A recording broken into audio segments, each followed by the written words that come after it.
Bonjour à toutes et à tous, bienvenue à cette nouvelle conférence Petite Enfance organisée par la mairie du 14e arrondissement à destination des parents de l'arrondissement. Donc avant tout, je vous souhaite une très très bonne année 2025 ainsi qu'à vos enfants, à vos familles, à vos proches. Donc je me présente pour celles et ceux qui ne me connaissent pas. Donc Amine Bouabbas, premier adjoint en charge notamment des questions de petite enfance. Et donc, nous faisons là cette année enfin, en tout cas cette année scolaire ou sociale, notre deuxième conférence consacrée aujourd'hui au développement psychomoteur du jeune enfant. Et je remercie notre intervenante du jour, Madame Vicky Pabeuf. Merci d'être là, Bonjour, Vicky. Bienvenue. bonjour, merci de m'accueillir. Je vous en prie. Vous êtes donc psychomotricienne diplômée d'État. Vous intervenez depuis plusieurs années auprès des bébés et des jeunes enfants, donc en crèche, en école maternelle notamment. Vous avez accompagné et vous accompagnez les bébés prématurés, vulnérables, donc au sein du réseau pédiatrique parisien. Vous animez également des ateliers parents-enfants sur l'éveil, le développement psychomoteur et les massages aussi à destination des bébés, donc dans les crèches ou les écoles. Et vous exercez aussi en libéral depuis quelques années et vous êtes très active dans le milieu associatif et participez avec la Fondation La Croix Saint-Simon à des actions de prévention de soins en périnatalité. Écoutez, C'est bien bienvenue ça. à nouveau. On va vous Merci laisser beaucoup. la parole et vous donner la main pour une grosseur, on va dire, bonheur de conférence. Très bien. Et donc, pour conclure, chers parents, n'hésitez pas aussi à revoir ces conférences sur le compte YouTube de la mairie du 14e et n'hésitez pas surtout à partager ces conférences autour de vous, dans votre réseau amical, dans les crèches, auprès des autres parents, des écoles, etc. Parce que c'est important que ces conférences puissent être diffusées. Et donc, Madame Jaillet, je crois, ou Monsieur, donc, a une fille de 2 mois. Voilà. Je ne sais pas si vous avez Ah, vu dans le chat. très bien. Je vous laisse la main. Merci Parfait. beaucoup, en tout cas, encore. Parfait. Je vous remercie de m'accueillir pour cette conférence. J'espère répondre aux questions des parents qui regarderont la vidéo. Surtout, n'hésitez pas à intervenir, poser des questions. Ce sera plus vivant, ce sera plus agréable et plus concret pour tout le monde. Donc, alors, l'idée d'aujourd'hui, c'est de parler du développement psychomoteur de nos chers petits bébés de zéro, de la naissance jusqu'aux 3 ans, jusqu'à l'arrivée à l'école. Donc là, je sais qu'il y a donc quelqu'un en ligne qui a un petit bébé de 2 mois. Donc c'est le tout début, voilà, de, de son évolution et de son parcours de petite enfance. Donc on va parler de tout ça. Alors, ce qui est important à savoir, après, je ferai le partage d'écran pour que vous puissiez avoir des images qui vont expliquer ce que je raconte. Et au besoin, je reviendrai pour qu'on puisse parler plus concrètement des choses. Ce qui est important à savoir, c'est que quand le bébé naît, il est très empêché dans ses mouvements. Dans un premier temps, il n'a pas de motricité volontaire, hein. Donc, ça veut dire que tous ses membres vont être fléchis, hein, les bras, les jambes vont être en hypertonie autour de l'axe corporel du corps. Et il va y avoir une hypotonie de l'axe, justement, et une hypertonie des membres. Donc l'enfant, il n'a pas beaucoup de possibilités de mouvement et de motricité. Et puis, progressivement, il y a une maturation neurologique, neuromotrice, qui va permettre une, euh, une tonicité qui va s'améliorer autour de l'axe corporel, depuis la tête jusqu'au bassin.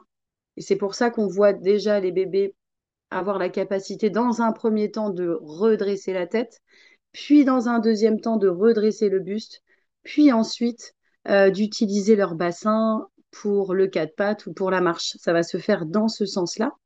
Et en même temps, il va y avoir une maturation neuromotrice qui va se faire des épaules et du bassin pour chacun des membres jusqu'à l'extrémité, donc jusqu'aux mains et jusqu'aux pieds, ce qui va permettre, cette maturation, elle va permettre une ouverture donc des membres, et puis une motricité volontaire, ça veut dire que les premiers gestes pour attraper des objets, pour mettre à la bouche, vont s'améliorer au fur et à mesure avec cette maturation.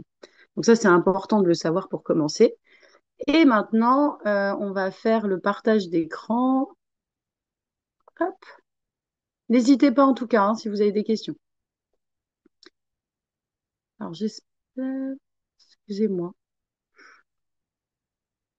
je recommence, partager, document. Voilà. C'est bon pour vous? Vous voyez bien? Oui, oui, c'est très bien. Oui. Super. OK.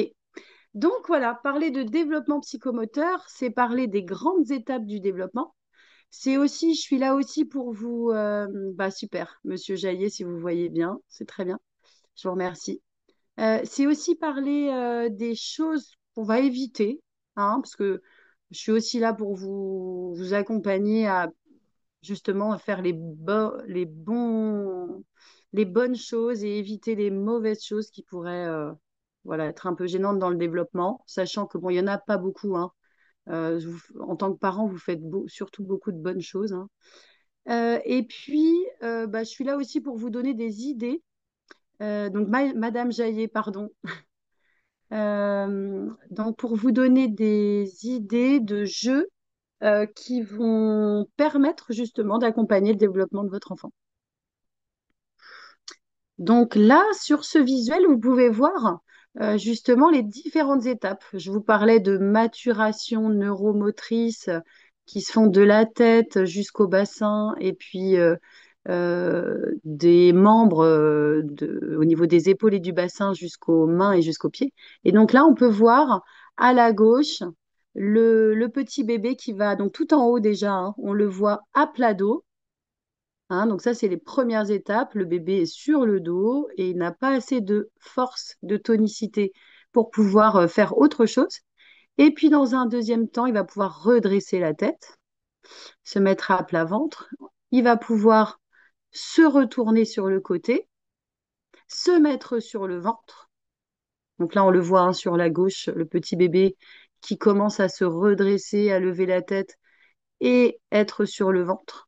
Puis, il va y avoir le passage à quatre pattes qui est une étape importante dans le développement, qui est intéressant de permettre hein, à son enfant de passer par le quatre pattes. On en reparlera. Et puis du quatre pattes, c'est souvent le moment, alors là, c'est pas dessiné sur les images, mais c'est le moment où il y a le passage à la position assise, autonome, hein, je dis bien. C'est-à-dire que c'est l'enfant qui arrive à se mettre assis tout seul. Ce n'est pas pareil que quand on le met assis et qu'il tient. Hein, donc ça arrive un peu plus tard, le fait de pouvoir se mettre assis tout seul et sortir de la position assise aussi par lui-même. Puis le bébé va pouvoir se redresser. On voit hein, le petit bébé là qui s'appuie sur une table ou sur une petite chaise et qui va pouvoir se redresser à partir d'un support. Ensuite, l'enfant, enfin le bébé, mais ça commence à devenir un enfant là, hein, plus trop un bébé, autour d'un an là, qui tient debout à partir d'un support et qui en fait va commencer à marcher autour des supports pour arriver à la dernière image qu'on voit qui est un petit enfant qui marche de façon autonome, sans objet, sans support, qui tient son équilibre. Et toutes ces étapes-là, ben, elles sont relativement longues, en même temps courtes, hein, parce que ça se fait entre 12 et 18 mois, on va dire, pour ceux qui prennent le plus leur temps. Donc ces étapes-là, elles sont toutes importantes. Hein. Je dis ça parce que il y a beaucoup de parents, moi je le vois les associations où j'interviens, qui ont très vite envie que leur enfant marche, se disant que c'est un peu l'étape ultime. Et en fait, on oublie parfois toutes les étapes antérieures et qui sont toutes importantes. Donc, c'est pas grave si votre enfant marche à 18 mois. Si par contre, eh ben, il passe par toutes les autres étapes et que du coup, il va avoir un répertoire moteur qui va être riche plutôt que bah, il marche à 9 mois, mais en fait, repasser à quatre pattes, c'est compliqué. Se déplacer sur des petites marches, c'est compliqué. Voilà, il y a ça peut être parfois un peu plus difficile. Donc, n'hésitez pas à laisser du temps à votre enfant pour apprendre ces étapes motrices. Voilà, je vais changer d'étape. Euh, donc là, ce que je vous disais, hein, je vais revenir un petit peu là-dessus, mais il y a des idées reçues, c'est-à-dire on pense certaines choses qui sont pas forcément vraies, donc notamment que euh, parfois, alors je vous le dis, puis peut-être c'est pas votre cas hein, pour Madame Jaillet là, ou pour d'autres parents qui écoutent la vidéo, euh, on peut penser parfois hésiter mettre son bébé sur un tapis parce que on a peur que voilà peut-être le grand frère, la grande sœur lui il marche dessus, que c'est pas très propre par terre, ou pour d'autres raisons, hein, peut-être qu'il serait pas très à l'aise. Donc voilà, ça c'est une idée qu'on peut parfois avoir. On peut penser aussi que si on met son bébé en position assise très tôt, c'est bien parce qu'on le muscle et on muscle son dos. Ça, c'est parfois des idées qu'on peut avoir. Et puis, on pense aider son enfant à marcher en lui tenant la main ou lui tenant les deux mains. Ça, moi, je le vois beaucoup hein, et je juge pas du tout. Hein. On peut tous le faire d'ailleurs. Voilà, c'est pas négatif en soi de le faire de temps en temps pour passer un bon moment avec son enfant, mais ça doit pas être. On doit pas penser que c'est quelque chose qui accompagne son développement psychomoteur. Non, parce que accompagner son développement psychomoteur, c'est surtout hum, lui créer un espace où il va faire par lui-même avec le plus de liberté de mouvement. Je ne sais pas si je suis claire dans ce que je raconte là, mais c'est plus lui permettre de faire par lui-même. Et de cette façon-là, il va pouvoir vraiment développer toutes ses capacités motrices. Bon, bah super, Madame Jaillet, je vous remercie. Je vois que Madame Jaillet me dit que c'est très clair, donc c'est très bien.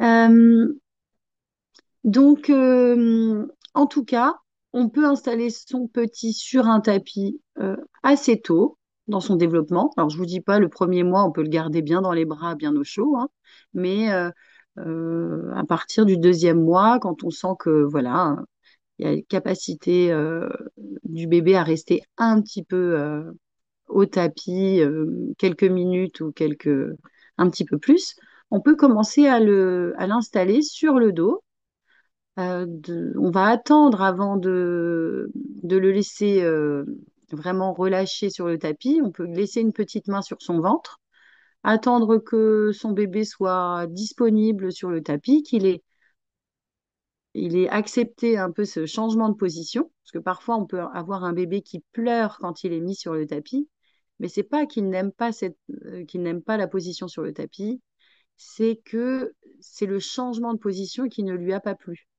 Donc, on le met sur le tapis, on met une petite main sur son ventre, on lui raconte des petites choses, on continue d'être en lien et en relation avec son bébé.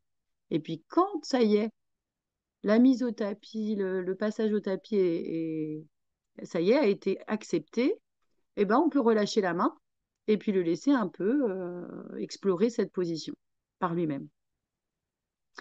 Voilà. Et puis, on n'a pas besoin d'asseoir son bébé trop tôt pour le muscler. Hein, c'est surtout toutes les étapes que je vous ai montrées dans les images d'avant, enfin dans le visuel d'avant, toutes les étapes-là qui vont lui permettre d'avoir une bonne musculature, pas forcément d'être mis assis. Voilà. Et puis, de la même façon, comme je vous disais, pour la marche, hein, on n'a pas besoin de lui tenir les mains, c'est surtout à partir des supports qu'il va apprendre à marcher et à avoir confiance en lui dans sa marche. Hop. Alors, je vais peut-être pas dire tout ce que j'ai écrit parce que c'est peut-être des choses que j'aurais déjà dit à l'oral comme ça. Euh, Voilà, c'est un peu ce que je vous ai dit là. Hein. Donc, je reviens pas dessus, sauf si Madame Jaillet veut intervenir ou poser une question. Sinon, je passe ce que je disais. Voilà, alors là, c'est les petites choses sur lesquelles je voulais revenir Euh, d'accord, je poursuis, Madame Jaillet. Donc, c'est ce que je vous disais, hein. Donc, on va pas mettre forcément assis son bébé dans cette position tout seul. Alors, comme on voit sur le visuel, là, on voit une petite fille qui est un peu effondrée au niveau de, je sais pas si vous voyez à gauche, voilà la petite fille avec la robe verte. Elle, elle ne tient pas bien assise. Donc, en fait, elle va pas apprendre de cette façon-là les bons schémas de motricité. Donc, c'est pas utile de la mettre dans cette position. De la même façon, on voit au milieu un yupala. Un yupala, c'est aussi comme un, je crois que ça s'appelle aussi trotteur. Je crois que c'est aussi le mot qui est utilisé parfois. C'est-à-dire que l'enfant est assis dans une structure et il n'a pas besoin de se tenir. Il est maintenu entre les jambes par voilà, une petite assise. Et en fait, il utilise souvent la pointe de ses pieds pour se déplacer. Donc ça, c'est pas non plus recommandé par les psychomotriciens et les kinésithérapeutes, et puis de toute façon l'ensemble des professionnels de la petite enfance, pour plusieurs raisons.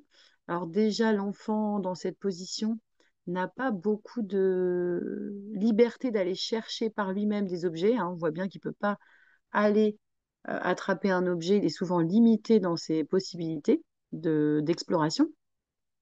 Et puis aussi sur le plan musculaire et tonique, il va souvent être sur la pointe des pieds pour pouvoir se déplacer, alors que dans l'apprentissage de la marche, il est important que l'enfant déroule son pied et vraiment euh, ait des ressentis au niveau de ses appuis, au niveau plantaire, au niveau du pied. Et dans le trotteur ou dans le yupala, il n'y a pas ces sensations-là. Donc parfois, les enfants continuent de marcher sur la pointe des pieds quand ils marchent par eux-mêmes. Et c'est quand même un peu gênant pour eux par la suite. Voilà, donc le dernier, je vous avais montré, on ne marche pas, on ne fait pas marcher un enfant qui ne marche pas encore. Tout ça, hein, faut pas dramatiser non plus. Si vous faites ça un peu, c'est pas la catastrophe, hein. Faut pas non plus diaboliser toutes les conduites éducatives, hein, parce que c'est surtout quand on le fait systématiquement que c'est pas très bon. Et puis si en plus on pense que c'est vraiment bien. Mais en soi, si vous faites un peu ça, ça va pas, euh, ça va pas complètement abîmer le développement de votre enfant, hein. Faut pas être dans la catastrophe, pas du tout. Alors, je reviens donc sur les premiers temps, entre 0 et 3 mois.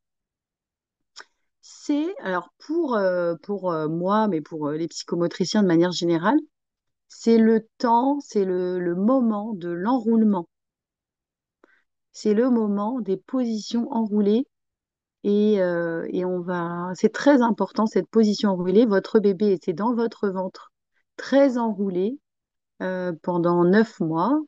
Il s'est développé dans ces positions enroulées qu'on dit aussi regroupées ou en grenouille, hein. Moi, je dis souvent ça pour les parents, c'est plus clair, on comprend mieux. Donc, quand le bébé naît, on va, on va garder ça en tête, on va lui permettre de continuer d'être enroulé parce que de cette façon-là, il va pouvoir bien explorer ses mains au niveau de sa bouche, hein. Donc, les conduites main-bouche vont être facilitées. Il va avoir un meilleur transit intestinal.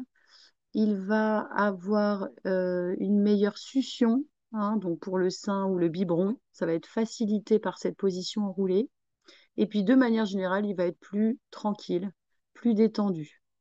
Donc quand on porte son bébé, ben, on essaye de l'enrouler parce que entre 0 et 3 mois, il y a eu la naissance et il a perdu ses capacités d'enroulement par lui-même.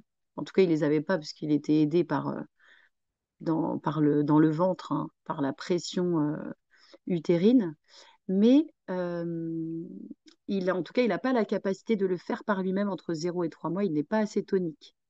Donc, c'est aux parents, dans la façon de porter votre bébé, que vous pouvez lui remontrer, ou en tout cas le mettre en forme dans cette position enroulée. ce qui facilite, enfin, qui l'aidera beaucoup. Donc, n'hésitez pas surtout à l'installer toujours bien enroulé. Hop. Donc ça, je vous en ai parlé, les grandes lois de développement moteur, je reviens pas dessus, hein. C'était de la tête au bassin et des membres jusqu'aux extrémités. Alors, quelles sont les capacités de votre bébé entre 0 et 3 mois? Alors déjà, votre bébé, très tôt, il est capable de reconnaître la voix de sa maman et de son papa, si le papa est présent, hein. Et il est déjà très attaché à ses parents de cette façon-là. Il y a le lien qui est déjà fait parce que même dans votre ventre, il vous entendait. Donc, il a déjà enregistré votre façon de parler, votre prosodie. Tout ça est déjà très reconnu par votre enfant. Aussi, votre enfant, il est attiré par les visages, de manière générale. Donc, vous pouvez euh, vous rapprocher du visage de votre enfant, sachant qu'il a une vision qui est à peu près de 15 à 20 centimètres au début, après la naissance, et puis ça va progressivement s'étendre, il pourra voir de plus en plus loin, clairement. Et au début, c'est vraiment très proche, hein. Donc mettre votre visage très proche de celui de votre enfant quand vous lui parlez au début, si vous voulez capter son attention et qu'il vous regarde et qu'il vous écoute. Hein, donc c'est pour ça que sur l'image, on voit le papa qui se rapproche de son bébé pour lui parler, et votre bébé va être attiré par votre visage. Votre bébé, il va être attiré par des images contrastées, par tout ce qui va être très contrasté. Donc le plus significatif, c'est le noir et le blanc. Les images qui vont être en noir et blanc vont l'attirer plus que des couleurs pastel, des choses qui vont être peu contrastées. Voilà. Et ce que votre bébé est capable de faire aussi, c'est attraper au contact des objets. Donc vous lui mettez un objet dans la main, il va l'attraper. Voilà. Et à cet âge-là, donc je vous parlais de conduite main-bouche. Donc votre bébé, il va amener les objets vers sa bouche. Alors, au départ, il n'y arrivera pas très bien, hein. Cette conduite main-bouche, elle est en train de se mettre en place. Et progressivement, ça va s'améliorer. Donc les conduites main-bouche seront plus efficaces. Alors, les idées pour cette période. Alors, moi, enfin, entre 0 et 3 mois, il n'y a pas de jeu à acheter, hein, parce que il n'y a pas du tout. D'ailleurs, entre 0 et 12 mois, il y a peu de jeux à acheter, hein.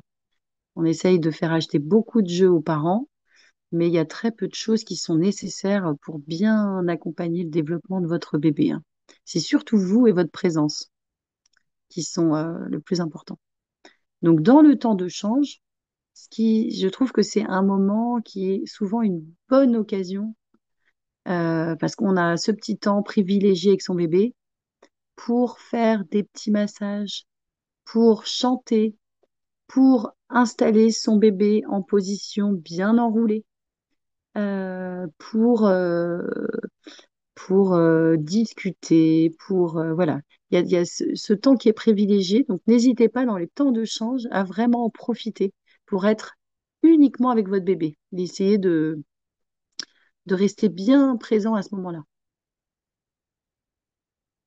Alors, voilà ce que je vous disais. Donc là, les temps de change, on peut en profiter pour communiquer avec son bébé, le regarder, lui sourire, lui chanter, avoir un moment privilégié.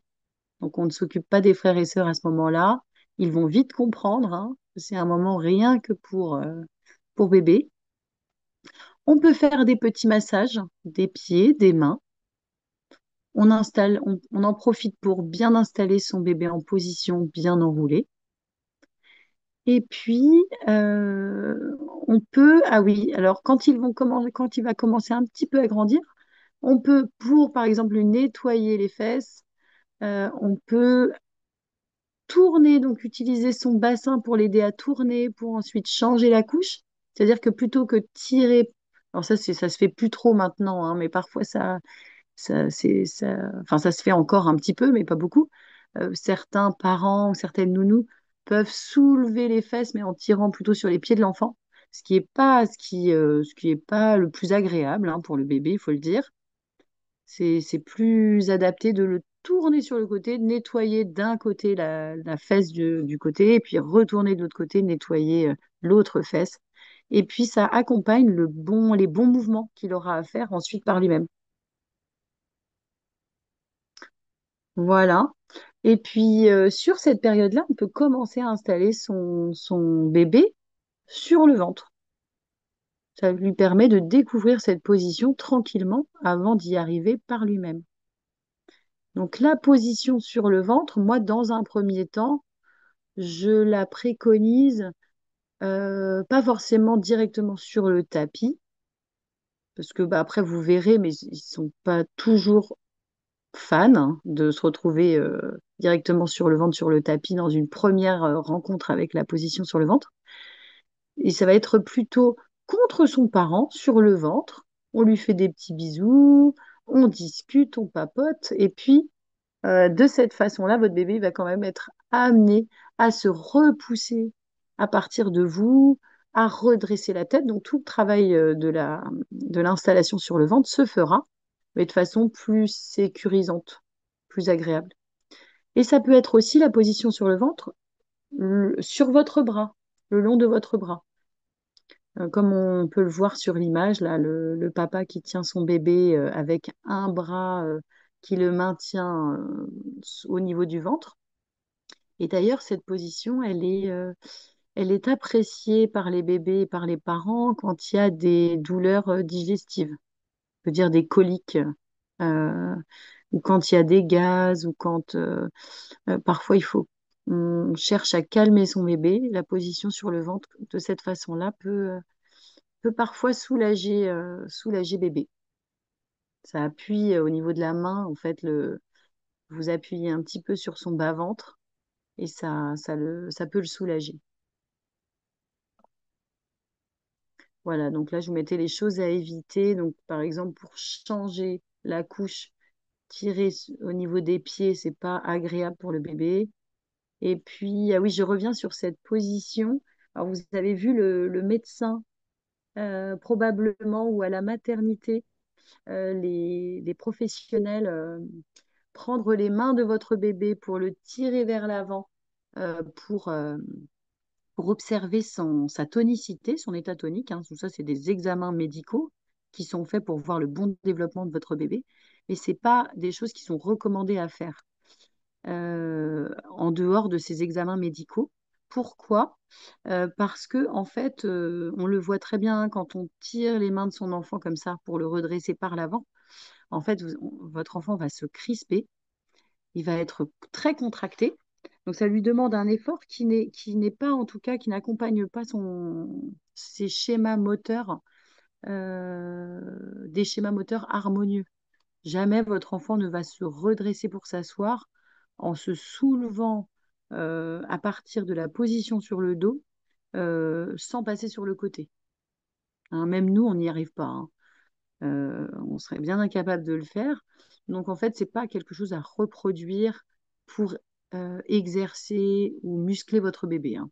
C'est uniquement le médecin ou les professionnels qui le font pour évaluer le tonus, mais on n'a pas besoin de faire ces exercices à la maison. Voilà. Alors je fais une petite attention sur les balancelles et les cosy et comment on appelle ça, les transats. Alors, c'est pas des choses qui sont mauvaises en soi. Il faut juste faire attention à ce que votre bébé ne passe pas trop de temps dedans. Le tapis, l'espace, c'est un vrai espace, c'est un espace d'exploration qui va voilà, augmenter de jour en jour pour votre bébé, à la différence du cosy, du transat ou de la balancelle, qui limite ses possibilités d'exploration motrice. Donc un petit peu oui, mais pas, ça ne doit pas être son temps principal d'éveil. Quand votre bébé est éveillé, c'est majoritairement du temps dans les bras ou au tapis. Et puis la balancelle, c'est pour, le transat, c'est pour digérer après un biberon, c'est pour chanter une petite chanson avec maman ou c'est pour progressivement s'endormir et ensuite on le met dans son petit lit. Voilà, de la même façon, je, je mets une petite attention sur les tapis où il y a trop d'objets qui sont dessus, où il y a des arceaux. C'est beaucoup vendu pour les petits. C'est pas mal en soi, hein, toujours pareil, mais c'est le temps d'installation des bébés euh, et la position qu'ils ont quand ils sont dessous. Il faut veiller à ce que les objets qui sont présentés sur les arceaux au-dessus du bébé ne soient pas trop vers l'arrière. C'est-à-dire que l'enfant serait obligé de, de, de regarder vers l'arrière pour observer les objets, ce qui n'est pas très agréable pour lui et va pas ouvrir ses possibilités, ses capacités motrices. Donc on peut lui laisser un petit peu dessous, s'il aime bien, taper avec ses pieds, taper avec ses mains sur les objets. On ne le laissera pas trop longtemps dessous. Est-ce que tout est clair pour vous? Ça Oui, va? c'est très bien, c'est parfait. C'est parfait, je continue comme ça? Continuez comme ça sur votre lancée. Tout va bien. D'accord. Alors je vais passer à la période des 3-6 mois. La suite du développement. Donc après 3 mois, merci Madame Jaillet, vous me dites que c'est très intéressant, je suis contente, tant mieux. Euh, je vous disais, donc, la première période, c'est la période de l'enroulement. La deuxième période, entre 3 et 6 mois, c'est les premiers retournements. Alors, attention, hein, quand je dis premier retournement, il ne faut pas se dire qu'à 3 mois, votre bébé, il va commencer à se retourner. Il va, en fait, il va commencer à découvrir le côté, le passage sur le côté. C'est pour ça que sur l'image, on voit un bébé qui est tourné sur le côté et qui a très envie d'attraper la bouche de sa maman. Euh, et c'est le début de la découverte du retournement. C'est le passage sur le côté, hein. Les vrais retournements, ça arrivera justement plus vers autour de 6 mois. Alors, sur les capacités du bébé entre 3 et 6 mois, donc ça y est, votre bébé va commencer à avoir un début de motricité volontaire. Donc, il va pouvoir commencer à attraper des objets qu'il a décidé d'attraper. Ça va se faire progressivement. Il va voir des objets, il va ouvrir sa main, il va étendre sa main vers l'objet, fermer sa main sur l'objet et le ramener bien souvent vers la bouche, hein. D'ailleurs, c'est une très bonne chose que les objets passent par la bouche. Je sais qu'il y a des parents qui ont des fois un peu peur ou qui ont peur que ce soit sale ou qui n'ont pas envie que le bébé mette à la bouche. C'est une étape importante du développement psychomoteur. L'enfant explore les objets dans un premier temps par la bouche. Et ensuite, cette compétence qu'il aura acquis d'exploration des objets par la bouche sera transférée au niveau des mains. Donc c'est plutôt bien qu'il explore les objets par la bouche et cela lui permet de découvrir les textures des objets, les formes, euh, la température, de savoir justement quelque chose qui est trop chaud, il va pas le mettre en bouche, quelque chose qui serait trop rugueux, ça sera pas agréable et il le remettra pas 2 fois en bouche. Donc il y a tout cet apprentissage de des caractéristiques des objets qui va être très importante dans cette première période et c'est grâce à la bouche que ça se fait. Après, il faut faire attention au matériel que vous laissez à votre bébé. Surtout, ne pas laisser des petits objets, hein.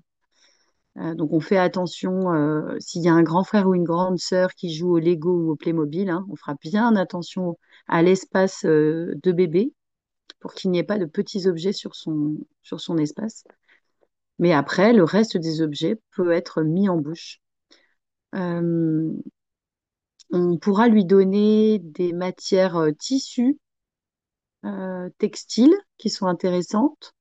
La fleur de bain, quand elle est lavée, une petite fleur de bain lavée, c'est très intéressant au niveau tactile, au niveau de la découverte des textures. Les objets en bois sont très intéressants parce que c'est très différent au niveau des matières. Après, il y a les jouets plastiques, bien sûr, hein, aussi, en veillant à ce que ce soit dans les normes françaises. Voilà. Puis après, il y a les ustensiles, cuillères, le fouet de la cuisine, sont des objets qui sont intéressants. Donc ça, la motricité volontaire apparaît et avec elle, toutes ces capacités d'apprentissage qui commencent grâce à ça. L'enfant, à ce moment-là, il va commencer à pouvoir rentrer activement en relation avec les autres. Déjà par un sourire, qui devient un sourire, on va dire, alors c'est le sourire réponse, mais c'est aussi le sourire qui apparaît quand on discute avec son bébé. Et il va commencer à gazouiller. Quand je dis gazouiller, c'est dadadi, blablabla. Ça va être plein de sons variés. Il n'y a pas encore les bababa, dadada, hein. Je me trompe un peu. Ça va être plus chantonné. Il va y avoir toute une découverte des sons qui va se faire à ce moment-là. Et en fait, c'est le début du langage, hein. Votre bébé commence à vouloir parler. Donc, c'est très bien. On va pas lui laisser la tétine tout le temps dans la bouche, s'il vous plaît, parce que en fait, c'est sa façon de commencer à développer son expression, son langage. Donc, on va le laisser explorer, même si des fois ça fait un peu trop de bruit, mais c'est important pour lui. Et puis, comme je vous disais, bah, votre bébé va commencer à se tourner un petit peu sur le côté pour essayer d'attraper des objets. Donc, n'hésitez pas sur le tapis à mettre des objets sur le côté qui soient assez gros pour qu'il puisse bien les voir et puis pas trop près pour qu'il ait envie de se tourner. Voilà. Alors, si votre bébé s'enroule bien, comme je vous disais dans les 3 premiers mois, ça devrait être plus facile pour se tourner sur le côté. Je vous dis ça parce qu'en fait, il aura besoin aussi de ses jambes, hein, pour se tourner. Et si ses jambes sont regroupées au-dessus de son ventre, il pourra basculer sur le côté plus facilement que s'il avait les jambes tendues ou s'il n'était pas enroulé. Donc, si on a envie d'accompagner son bébé à apprendre à se retourner, on peut tout à fait le faire. Et dans ce cas-là, on peut l'aider déjà à bien s'enrouler et puis ensuite à l'aider à basculer sur le côté pour découvrir un objet. Voilà. Alors, les idées pour cette période. Qu'est-ce qu'on peut faire? Alors, commence à avoir plus de choses qu'on peut faire avec son bébé à ce moment-là. Donc déjà, ce que je vous disais, on peut le laisser mettre à la bouche, c'est une bonne chose. Donc, trouver des objets intéressants. Ça, c'est une première chose que vous pouvez faire.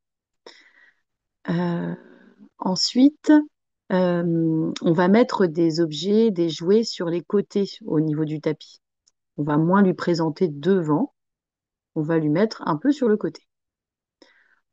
Alors, comme pour la première période, hein, lui parler, chanter des chansons, tout ça participe à son bon développement, hein. C'est tout ce qui va accompagner son développement. C'est pas tellement psychomoteur, mais ça participe aussi.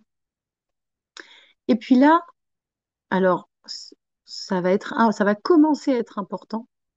C'est tout ce qui va être début des routines et des repères pour votre bébé. Alors, c'est encore un peu tôt, mais en fait, ça démarre maintenant quand même. C'est-à-dire que le rythme de votre bébé va commencer à se construire, hein, au niveau du sommeil, voilà. Pour les plus chanceux, hein. Je dis pas que les nuits sont complètes, hein. Mais il y a des choses où vous allez retrouver des rythmes qui vont s'installer, des temps de sieste, des temps d'éveil qui vont être sensiblement au même moment, le moment où il y a le biberon ou la tétée qui vont être sensiblement au même moment. Il y a des rythmes qui s'installent. Et ça va être important de les respecter et aussi de les construire avec votre bébé en lui montrant en fait aussi un peu les rythmes de la maison. Donc ça peut être le matin, on se lève, il y a le biberon ou la tétée, ensuite on a une sortie au parc, Ensuite, on va chercher le grand frère ou la grande sœur et on rentre manger. Et donc, après le repas, on va lui proposer un temps de sieste. Et puis ensuite, il va y avoir le réveil, le biberon, la tétée, le petit temps de jeu d'éveil avec maman, tranquille. Et puis après, on va rechercher. Enfin, voilà. Donc, ces rythmes vont s'installer. Et ça va être important de les respecter à ce moment-là. Ça va aider votre bébé à se repérer et donc aussi à être plus tranquille. Alors, sur la tétine, j'en parlais tout à l'heure. Donc, sur la tétine, c'est très bien une tétine, hein. Il n'y a pas à diaboliser du tout la tétine. Ça aide votre bébé qui a un besoin important de succion à se réguler, à lui permettre de s'apaiser, hein. C'est de la même façon qu'il va rechercher son poussin, de toute façon. On dit que ce besoin de succion diminue entre 3 et 5 mois.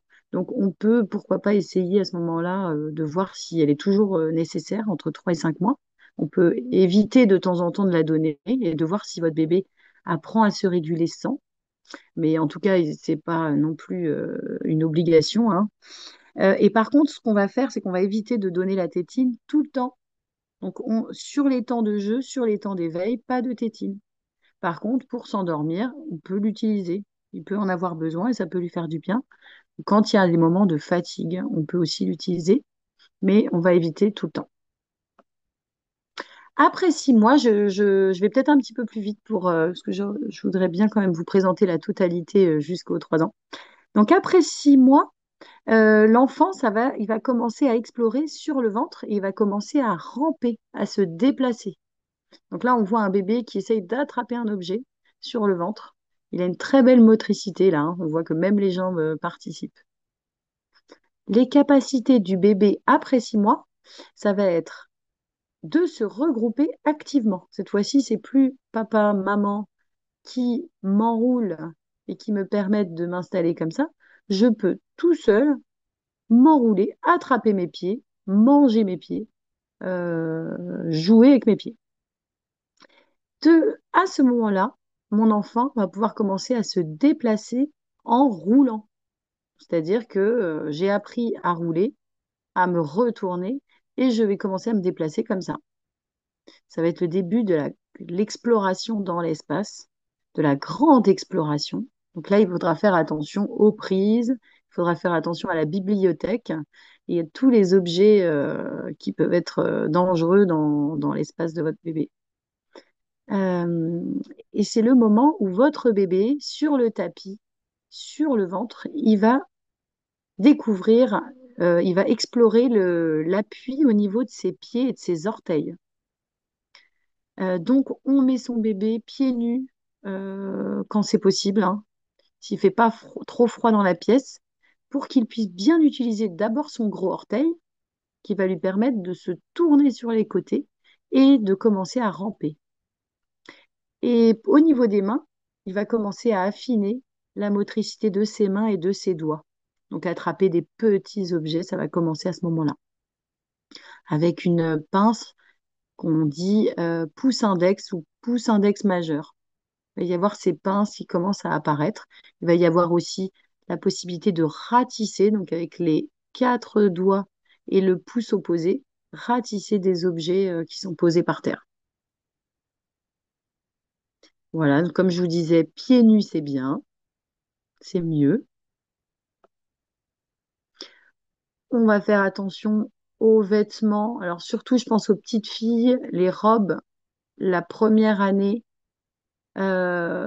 surtout au moment de l'apprentissage du rampé du quatre pattes, c'est pas idéal parce que ça limite quand même beaucoup la motricité avec les robes qui restent coincées au niveau du genou et qu'il vaut mieux le legging. C'est moins joli, mais ça marche mieux et elles sont souvent plus à l'aise et plus confortables. Alors, l'intérêt du ramper du quatre pattes, comme je vous disais tout à l'heure, le quatre pattes, si possible, c'est mieux si votre bébé peut le découvrir. C'est des étapes qui sont importantes pour les coordinations entre le haut et le bas du corps, entre la droite et la gauche.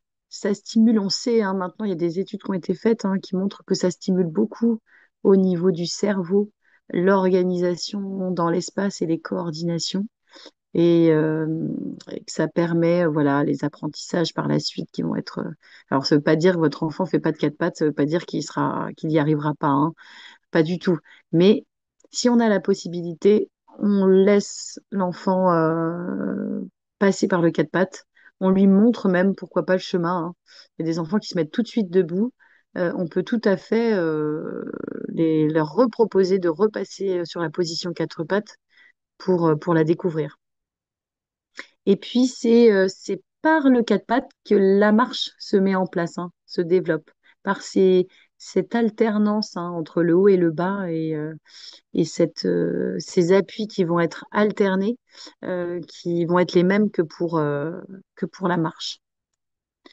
Voilà, alors je dis souvent, hein, les enfants qui n'ont pas fait de quatre pattes, parfois ça peut arriver qu'ils soient un petit peu plus casse-cou, entre guillemets, c'est-à-dire qu'ils ont pris peut-être un petit peu moins le temps de découvrir leur environnement, découvrir où sont les dangers quand il y a des marches, des choses comme ça.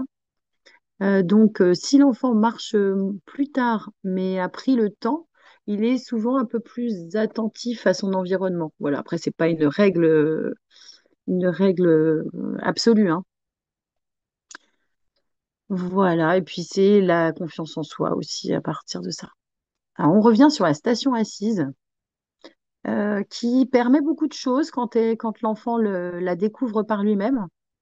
Ça va lui permettre d'explorer avec ses mains, de complexifier ses jeux, hein, parce qu'il va pouvoir utiliser ses deux mains autour d'un objet pour empiler des cubes, par exemple, ou pour dessiner, appuyer avec une main et puis dessiner avec l'autre main. Ça va lui permettre de faire des torsions au niveau de son buste, hein, d'aller sur le côté chercher un objet, de rester assis, puis d'aller chercher un autre objet de l'autre côté. Et souvent, la station assise autonome, elle arrive après le quatre pattes. On pense souvent que c'est le contraire, mais non. Il faut pouvoir se mettre à quatre pattes pour pouvoir ensuite s'asseoir. Alors, je mets une petite vigilance sur la posture en W, même si c'est pas, encore une fois, c'est pas quelque chose de catastrophique, mais quand on voit son enfant qui se met en position W, on va le réinstaller. Soit on lui met un petit coussin sous les fesses, soit on l'invite à s'asseoir avec les deux pieds du même côté ou en tailleur. Il faudra éviter que ce soit une position systématiquement comme ça en W, parce que ça peut abîmer un petit peu les genoux. Voilà. Alors, le développement cognitif et relationnel de cette période. Alors là, je montre un bébé qui hurle euh, pour montrer que c'est la période où parfois il peut y avoir les premières angoisses de séparation. Votre bébé est dans son lit, vous quittez la pièce et c'est la fin du monde. Donc ça arrive à ce moment-là. Et puis aussi, ça, en fait, ça va dans le bon sens, hein. Votre bébé pleure, c'est difficile, mais en fait, c'est pour une bonne cause, une bonne chose. C'est que maintenant, votre bébé est bien sûr, il reconnaît très très bien les personnes qui sont ses proches. Et il va avoir plus de réticence à aller vers des personnes inconnues. Donc, si vous le laissez à ce moment-là chez la nounou ou chez une voisine ou peu importe, ça va pas être évident forcément parce que il y a on parle d'angoisse aussi de la personne étrangère qui fera pas partie de son milieu ou moins connu. Voilà, entre 9 mois et 1 an, votre enfant va commencer à pointer du doigt des objets, des choses qui l'intéressent. Un chien dans la rue pour montrer à maman le chien qu'il a pu voir. Un ballon au parc qu'il aurait très envie d'avoir. Ou réclamer des choses. Donc son doudou, son biberon. Et puis, voilà. Alors ça se fait souvent, oui. D'abord, il va réclamer plutôt les choses qu'il a envie d'avoir, donc le ballon ou le biberon. Et puis, dans un deuxième temps, ça va être partagé plutôt émotionnellement, quelque chose qui l'intéresse. Donc, vous montrez le chien ou la jolie fleur. Ça va être autour de entre 9 mois, 1 an, c'est à peu près à ce moment-là. Alors, pour revenir là-dessus d'ailleurs, pour participer à cette découverte de la communication, parce que pointer du doigt pour vous montrer quelque chose, c'est communiquer avec vous, donc c'est déjà, ça rentre dans le langage. Et ben vous allez le faire d'abord dans un premier temps. Lui montrer le chien dans la rue, lui montrer une jolie fleur, lui pointer du doigt le biberon qu'il aurait envie d'avoir. Et de cette façon-là, vous allez l'accompagner à communiquer lui aussi ce qu'il veut et ce qui l'intéresse. On va arriver sur l'acquisition de la marche. Alors, on a passé les étapes, je ne suis pas arrivée dessus là. Après le ramper, il y a le quatre pattes. Après le quatre pattes, la position assise. De la position assise, votre enfant va commencer à se redresser à partir d'objets. La table basse du salon, le lit, le canapé. Et puis quand il va découvrir ces allers-retours entre le quatre pattes et la position debout, au bout d'un moment, il aura assez d'appui au niveau des pieds pour se déplacer autour des objets. Se déplacer autour des objets, et ça va être un plaisir qui va durer, qui peut durer un certain temps, et qui est très bien parce que l'enfant va découvrir vraiment ses appuis plantaires et prendre confiance en lui au fur et à mesure jusqu'à se lâcher. Le moment de la marche autonome, ça peut prendre du temps. Pour certains, c'est plusieurs semaines, voire plusieurs mois, jusqu'à se lâcher vraiment et marcher seul. Euh, donc voilà, c'est ce que je vous disais là. Donc rien ne presse, on peut lui laisser le temps. Il est pas en train de stagner, il apprend chaque jour, votre bébé. Alors comme je vous disais, on va éviter le yupala ou le trotteur qui en fait limite les capacités d'exploration de votre bébé.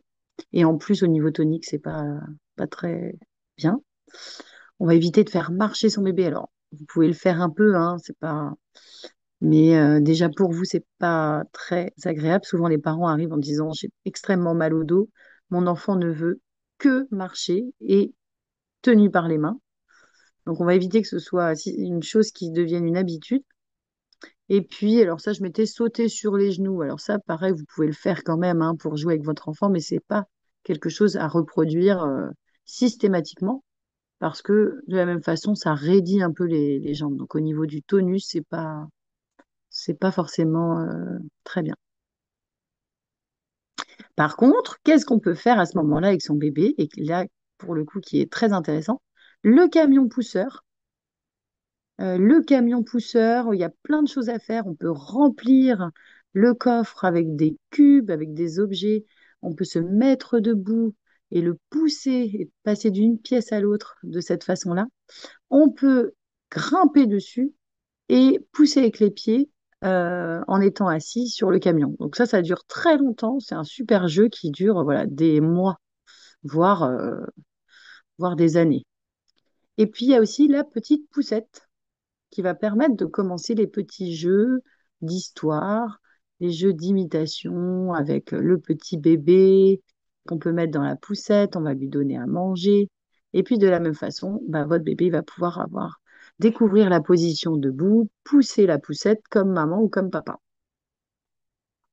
Et donc ces objets sont des objets qui sont intéressants. Après, ça peut être pousser la table, pousser la chaise à la maison. On n'est pas non plus obligé d'avoir ces objets-là. Pousser une table, pousser une chaise, une petite table, ou une chaise, c'est très intéressant pour votre enfant. Tout ce qui va être poussé est très bien à cette période. Entre 1 an et 2 ans, quelles sont les étapes du développement psychomoteur? Donc, votre enfant, il va exercer ses mains et ses doigts dans des activités de manipulation qui vont commencer à devenir plus variées, plus complexes. Il va y avoir plein de choses. Et ça va lui permettre de fermer la main, délier les doigts, déplier les doigts, attraper avec une prise de toute la main, et puis progressivement des petites prises, comme je vous disais, pouce index majeur, des petites prises plus fines. Donc les jeux avec les cubes vont être très bien. Euh, les petits objets où on les rentre dedans. Il y a un grand succès qui est aussi la boîte qu'on peut fabriquer soi-même. Je pourrais vous montrer à la fin, hein, parce que j'en ai une ici, là, une boîte de lait où on va, dans le couvercle, faire une fente qui permet de faire passer des bouchons à l'intérieur. Alors ça, c'est un succès extraordinaire pour beaucoup de bébés, cette découverte de remplir et puis vider. Ça peut durer longtemps. Ça peut durer en plus plusieurs minutes de découverte. Donc c'est intéressant. L'enfant, il va commencer à explorer la trace aussi, qui va l'amener à ce qu'on appelle le graphisme, c'est-à-dire les dessins et l'écriture. Et ça commence déjà entre 1 an et 2 ans. Alors au début, c'est pas forcément pour faire plaisir aux parents, hein, ça va être dans la purée ou dans la compote hein, sur la table. Avec son doigt, il va commencer à tracer et des formes vont apparaître qui vont l'intéresser. Et puis après, bah, si vous avez la possibilité, vous allez pouvoir lui proposer de la peinture à doigts, de la peinture, euh, des, hum, des gros crayons, tout ce qui va lui permettre de voir des formes apparaître grâce au tracé qu'il aura réalisé avec ses mains. Ça va être la découverte du graphisme. Et puis, votre enfant, à ce stade-là, il découvre la verticalité, hein. Donc, ce que je disais, c'est l'acquisition de la marche. Donc, la fait d'être debout, la station debout. Et comme je mets, avec beaucoup d'aller-retour. C'est-à-dire que votre enfant, il va repasser à quatre pattes. Il va découvrir la position de l'ours. La position de l'ours, c'est les mains et les pieds, mais les fesses en l'air. Et je me déplace comme ça.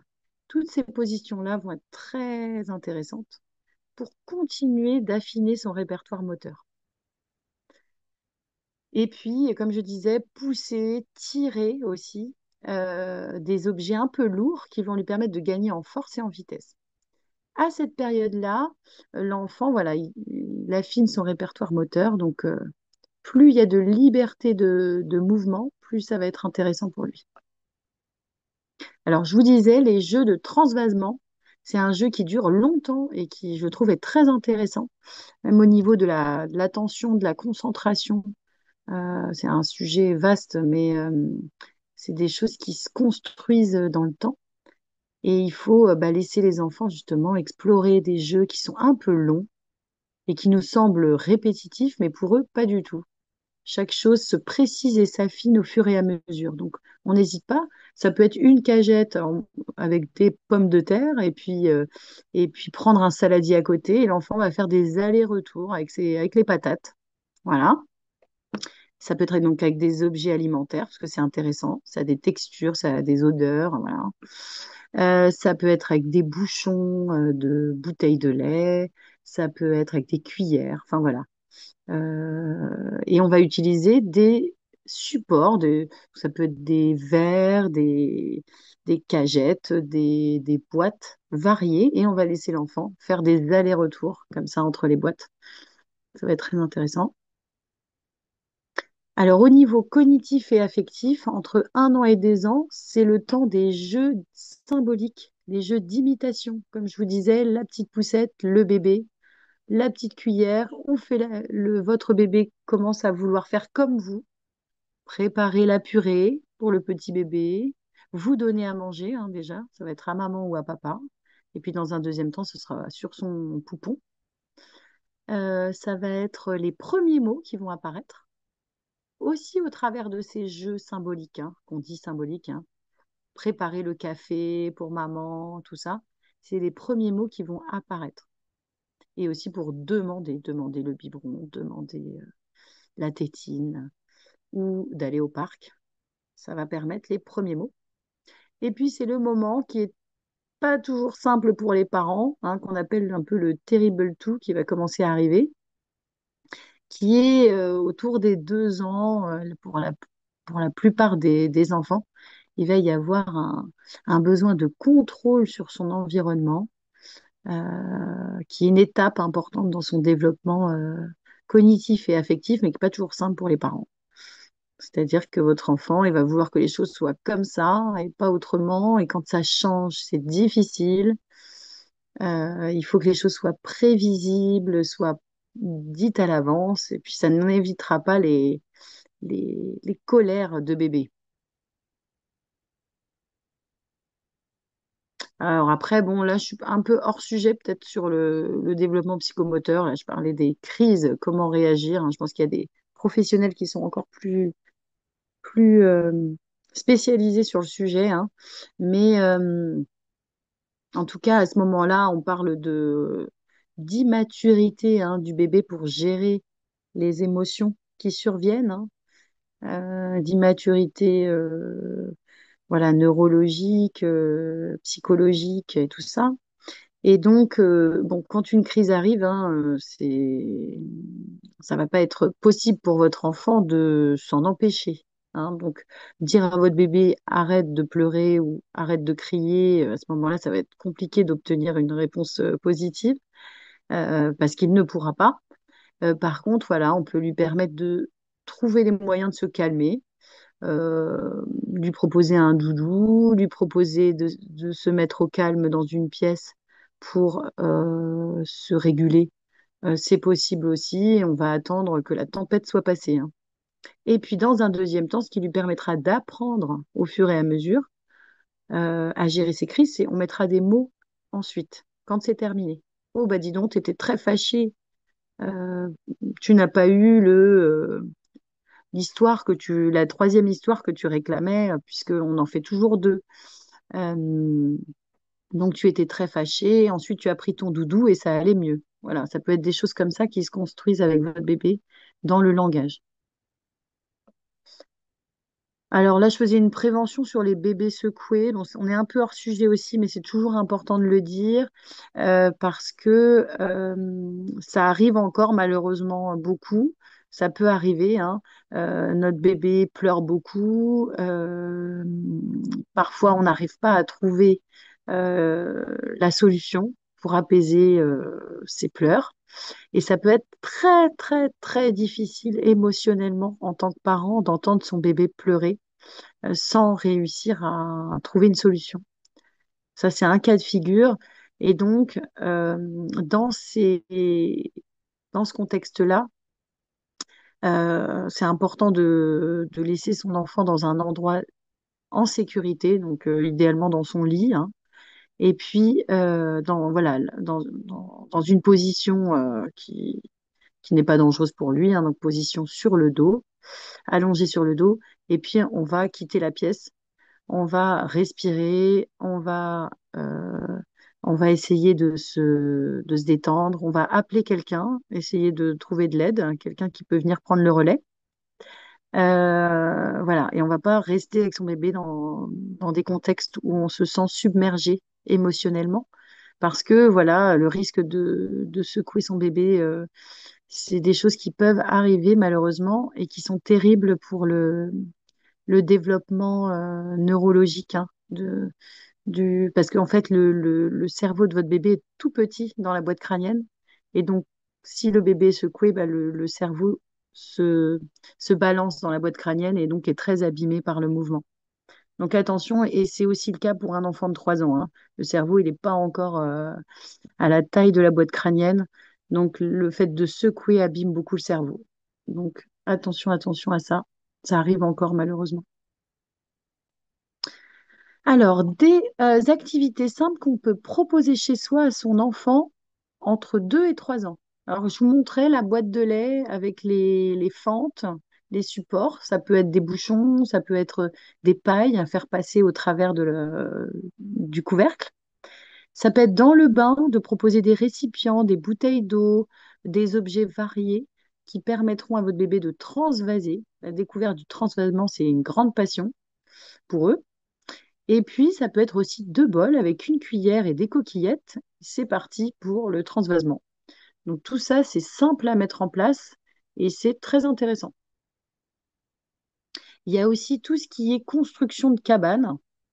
Alors, soit on est très motivé, on récupère des grands cartons, on prend du scotch, on prend des feutres, on dessine une magnifique maison qu'on construit avec son enfant. Et donc, ça lui fait une belle maison. Il va pouvoir rentrer dedans, s'inventer des histoires, ressortir, se cacher, réapparaître, etc. Ça va être des grands jeux entre 2 et 3 ans, et même après 3 ans. Soit, tout simplement, on peut prendre un drap, des chaises, et puis installer une cabane ou une tente de cette façon-là. Et puis votre enfant peut participer à construire la cabane, hein. Et même si elle ne tient pas très bien, elle n'est pas très bien construite, justement, on apprend à faire de plus en plus une cabane solide et se cacher et tout ça. Alors, ce qui est aussi d'intéressant, déchirer du papier, ça c'est très bien entre 2 et 3 ans, même avant, hein, entre 1 et 2 ans, déchirer du papier. Vous verrez que spontanément, ça les intéresse. Alors après, attention, il faut tout ramasser, tout jeter. Et puis là, la chose qui est importante à cette période entre 2 et 3 ans, c'est poser des limites claires à son enfant. Votre enfant, il comprend pas tout d'emblée. Il faut lui expliquer les choses et que les règles et les limites soient bien comprises, qu'elles soient claires, simples. On joue, c'est important de jouer avec votre enfant, passer du temps et puis de lui proposer des jeux, comme je vous montrais, mais passer du temps avec votre enfant. On peut lui proposer des petits crayons et du papier, déjà. Euh, on met des mots sur les objets. On va donner du vocabulaire à son enfant. On va lui raconter des histoires. Et puis, sur le côté vraiment de la motricité, on va le plus possible laisser son enfant faire des expériences motrices. On va l'accompagner sans faire à sa place. On va bien sûr éviter qu'il se fasse mal, hein. Donc, s'il y a des choses dangereuses, par contre, il faudra lui expliquer et lui interdire, hein. Mais par contre, pour le reste des choses, on va l'accompagner, mais pas faire à sa place, pour qu'il puisse apprendre de lui-même et se faire confiance sans se mettre en danger. Et puis, voilà, ce que je voulais dire, c'est que si on interdit trop de choses à son enfant dans ses expériences motrices, et ben justement, on risque plus d'avoir un enfant qui va être à se mettre en danger plus facilement parce qu'en fait, tout simplement, il ne saura pas vraiment par lui-même où est le danger et où n'est pas le danger. Donc, il vaut mieux bien l'accompagner plutôt que de tout interdire. Voilà, je pense que j'arrive un petit peu au bout. Euh, en tout cas, sur cette période entre 2 et 3 ans, ça va être aussi la période de l'apprentissage de l'autonomie. Donc, accompagner son enfant vers plus d'autonomie, ça participera au fait qu'il prendra confiance en lui et qu'il arrivera plus serein à l'école et plus, on va dire, en fait, grandi par ses expériences de ces 3 premières années à la maison ou avec la nourrice ou à la crèche.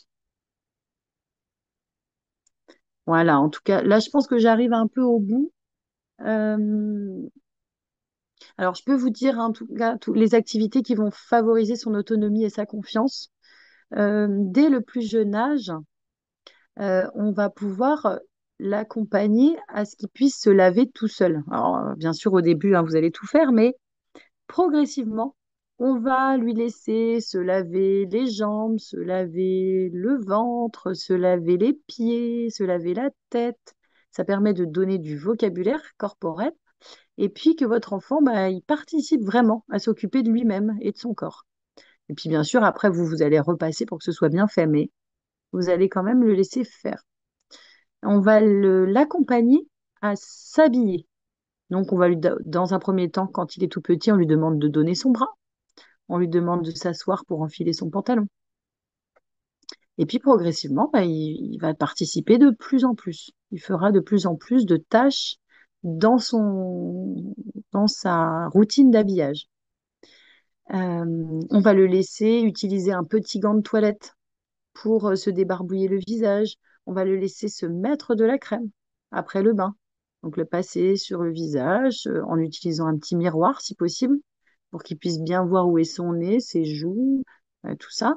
Qu'il puisse apprendre à en mettre sur son ventre, sur ses jambes. Voilà, ces petites routines-là qui lui permettront de prendre soin de lui et de connaître son corps.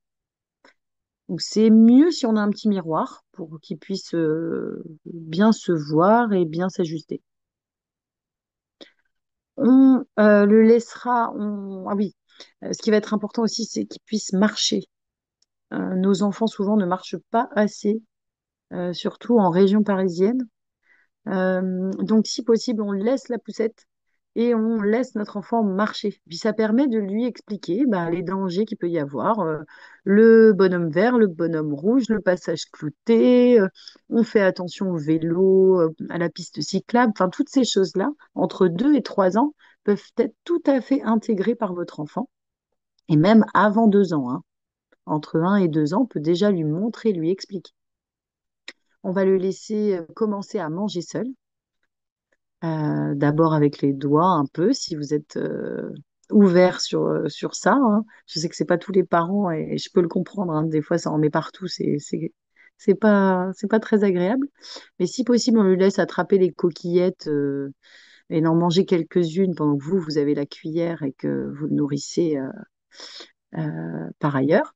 Et puis progressivement, on va lui laisser une cuillère aussi. Il va mettre un peu à la bouche et puis beaucoup à côté. Et puis progressivement, il va affiner sa coordination et puis il va pouvoir faire par lui-même. On va pouvoir l'accompagner à participer, à mettre la table, à porter les cuillères, puis les verres. Voilà. On y va progressivement. On reste attentif au fait que ce soit pas dangereux pour lui, mais on peut l'accompagner à être plus actif à la maison sur les activités. Voilà. Bon, le reste, c'est pas, peut-être pas très intéressant. Après 2 ans, la marche, elle est bien intégrée. Il y a les réflexes de protection qui sont présents. C'est-à-dire que l'enfant, s'il tombe, il sait se protéger, il va pas se faire mal. L'enfant va avoir plaisir à bouger, grimper en faisant attention. Il monte, il descend les escaliers. On parle d'explosion motrice, alors ça va un peu dans tous les sens, mais c'est tout en faisant attention à lui-même. L'enfant va commencer à être curieux des autres enfants au parc ou à la crèche.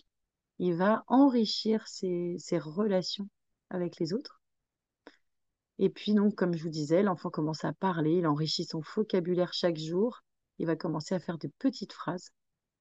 Et puis, on parle de contrôle des sphincters. Donc, c'est le moment où votre enfant va commencer à savoir quand il a besoin de faire pipi, quand il a besoin de faire caca, vous faire la demande. Puis après, ça met un petit peu de temps, hein, d'apprendre à aller chercher le pot, à faire pipi au bon moment. Voilà, donc ça va être le moment entre 2 et 3 ans, l'apprentissage du contrôle des sphincters. Voilà, où est-ce qu'on en est au niveau temps? Euh, est-ce que qu'est-ce qu'on est-ce que je continue ou est-ce que peut-être on passe à des questions? Bon, on va pouvoir passer aux questions peut-être si là nous avons deux personnes qui sont connectées. Est-ce que vous auriez des questions? Alors vous pouvez les mettre soit à l'oral, soit les mettre à l'écrit via le chat. Ah oui, alors voilà, comme ça, moi je vais peut-être remettre mon visage, ce sera peut-être plus. Voilà. N'hésitez pas surtout, hein, si vous avez des questions, c'est le moment. Et puis j'espère que j'aurai répondu et que c'était suffisamment clair pour les parents. Ça, c'est très intéressant. Merci. Bon, bah très bien, tant mieux. Tant mieux parce qu'il y a tellement de choses à dire que. C'était clair et instructif, dit Madame Jaillet. Ça fait plaisir. Merci beaucoup. Merci, Madame Jaillet. Pour les autres parents, est-ce qu'il y a des questions, même sur un âge que j'aurais pas évoqué, parce que c'est vrai que là, je m'arrête un peu entre 2 et 3 ans. Bon, après, en fait, je vous ai tout dit là, hein. Après, c'est des choses qui sont un peu dans la répétition. Je pense que je vous ai dit le plus important, hein. Bon, Voilà, très, écoutez, merci beaucoup, Vicky, très pour bien. cette conférence très complète qui pourra être revisionnée. Donc un grand merci. J'espère qu'on aura le plaisir de vous revoir pour une autre conférence dans les prochains mois. Je ne sais plus, Caroline, quelle est la programmation, mais bon, tu me rediras. Tout à fait. En tout Alors, cas, je ne suis pas prévue sur les autres conférences, mais en tout cas, j'étais ravie d'être là aujourd'hui. voilà. N'hésitez pas en tout cas. Merci beaucoup. Et bah, écoutez, chers parents, je vous donne rendez-vous le 5 février prochain pour une nouvelle conférence sur le langage, voilà, qui est aussi une autre dimension extrêmement évidemment importante. Écoutez, bonne suite de nouvelle année à toutes et à tous et à très bientôt. N'hésitez pas, je le répète, à faire tourner cette conférence. Merci beaucoup. À bientôt.